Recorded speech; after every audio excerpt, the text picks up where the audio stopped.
La festa del Radicchio d'Oro ha visto una sfilata di illustri personaggi del mondo dello sport e della cultura in un noto ristorante di Castelfranco Veneto, nel Trevigiano. Tra i presenti il bomber, assente da tempo per infortunio, dell'Hellas Verona Luca Toni, che vanta una lunga esperienza in formazioni venete. Ascoltiamolo al microfono di Alessandra Mercanzin. Treviso, Verona, Vicenza, ormai ha girato un po' tutto il nord-est. Sì, diciamo che qua ho passato dei begli anni della mia carriera, sono stato bene a Treviso, a Vicenza, adesso sto giocando qui a Verona e quindi è andata molto bene anche lì.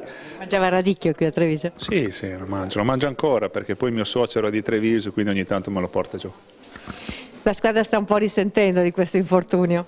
Sì, è un momento un po' difficile, però adesso si tornerà, si cercherà di dare una mano ai miei compagni e cercheremo di risalire questa classifica.